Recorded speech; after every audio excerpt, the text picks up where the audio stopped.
ಈಗ ನೋಡಿ ಮಹಾರಾಷ್ಟ್ರ ಮತ್ತು ಕರ್ನಾಟಕದ ಗಡಿ ಭಾಗದಲ್ಲಿ ಉದ್ವಿಗ್ನ ಪರಿಸ್ಥಿತಿ ನಿರ್ಮಾಣ ಆಗಿಬಿಟ್ಟಿದೆ.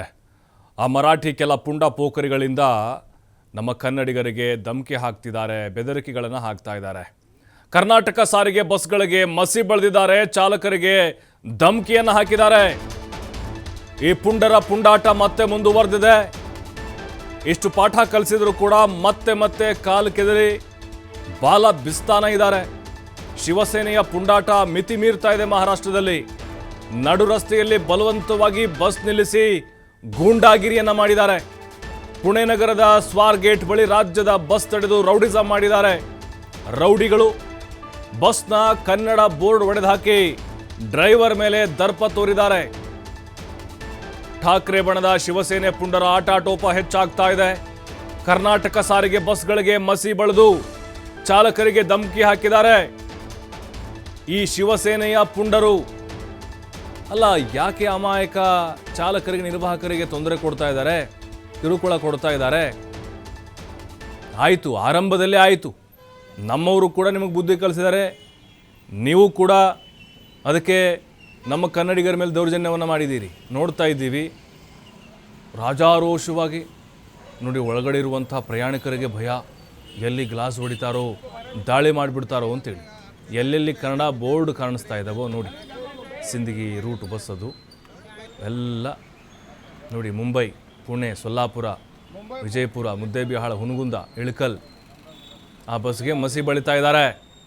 ಈ ಪುಂಡರ ಪುಂಡಾಟಕ್ಕೆ ಬ್ರೇಕ್ ಬೀಳ್ತಾ ಇಲ್ಲ. ನಿಮ್ಮ ಮಹಾರಾಷ್ಟ್ರದ ಬಸ್ಗಳು ಬರ್ತವೆ ಕರ್ನಾಟಕಕ್ಕೆ, ಬರಲಿ. ಬೆಳಗಾವಿಗೆ ಬರ್ತವೆ, ಬರಲಿ. ಬಾಗಲಕೋಟೆಗೆ ಬರ್ತವೆ, ಬಿಜಾಪುರಕ್ಕೆ ಬರ್ತವೆ, ಬರಲಿ. ಸುಮ್ಮನೆ ಕೂರ್ತಾರ ಕನ್ನಡಿಗರು? ನೋಡಿ, ಹೋಗಲಿ ಅಂತ ಆಯ್ತಪ್ಪ, ಆರಂಭದಲ್ಲಾಗಿದೆ. ನಿಮ್ಮ ಕೆಲ ಪುಂಡರು ಇಲ್ಲಿ ಭಾಷಾ ವಿಚಾರಕ್ಕೆ, ನಮ್ಮ ಕನ್ನಡದ ಸ್ವಾಭಿಮಾನಕ್ಕೆ ಧಕ್ಕೆ ತಂದರು. ಹಾಗಾಗಿ ಅವ್ರ ಮೇಲೆ ಕೇಸ್ ಆಗಿದೆ, ಅವ್ರನ್ನ ಒಳಗೆ ಹಾಕಿದ್ದಾರೆ.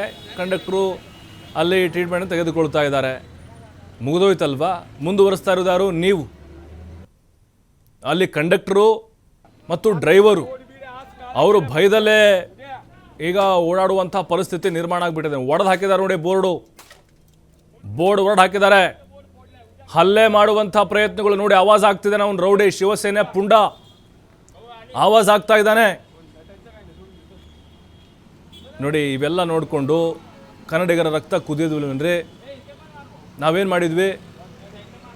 ಕನ್ನಡ ಮಾತಾಡೋ ಕರ್ನಾಟಕ ಇದು, ಮರಾಠಿ ಬರಲ್ಲ ನನಗೆ ಅಂತ ಹೇಳಿದಕ್ಕೆ ಅವ್ರ ಕಡೆನೇ ತಪ್ಪಿದ್ಕೊಂಡು ಇಷ್ಟು ದೊಡ್ಡ ವಿವಾದವನ್ನು ಸೃಷ್ಟಿ ಮಾಡ್ತಾರೆ ಅಂತ ಹೇಳಿದ್ರೆ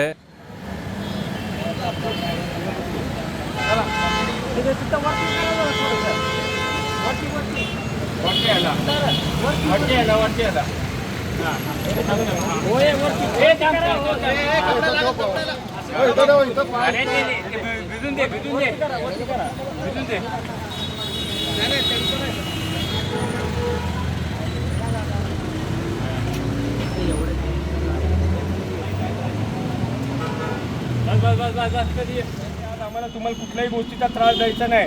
आमच्या राज्यात जो येईल त्याचं आमचं स्वागत आहे. पण जर आमच्या मराठी माणसावरती अशा प्रकारे तुमच्या कर्नाटकमध्ये जर का भयान हल्ला होत असेल तर त्याची आम्ही माफी मागणार नाही. हात सोडून त्याच्यावरती आंदोलन करणार आहे. आज तुमच्या सरकारला एवढंच सांगणे की तुम्ही तुमच्या गाड्या जर का आमच्या मराठी माणसाची माफी मागितली नाही तर गाडी अंदर आणली नाही का, ही गाडी उद्यापासून मी इथे येऊन जाणार नाही. येतं का साहेब? आपल्या मराठी माणसावरती तुमच्या कर्नाटक राज्यामध्ये जो भयान हल्ला झाला, त्या भयान करायचं नव्हतं ना. आज येत नाही तर काय त्याला काय करायचं?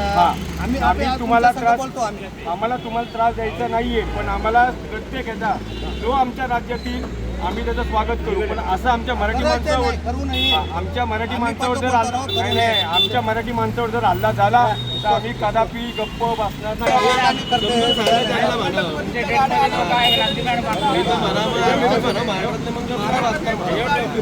आम्ही मराठी माणूस आहे. आमच्या ह्याच्यावरती तुम्ही जर का असे हल्ले करत असेल तर आम्ही शांत बसणार नाही. आम्हाला फक्त आमच्या संस्कृतीत नाहीये, आमच्या संधी येत नाही.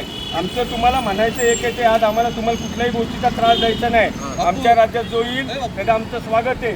पण जर आमच्या मराठी माणसावरती अशा प्रकारे तुमच्या कर्नाटकमध्ये जर का भयान हल्ला होत असेल तर त्याची आम्ही माफी मागणार नाही, हात सोडून त्याच्यावरती आंदोलन करणार आहे. आज तुमच्या सरकारला एवढंच सांगणे की तुम्ही तुमच्या गाड्या जर का आमच्या मराठी माणसाची माफी मागितली नाही तर नाही फिर ये गाडी अंदर आने नाही का ही गाडी उद्यापासून मी इथे येऊन जाणार नाही. येतं का साहेब? आपल्या मराठी माणसावरती तुमच्या कर्नाटक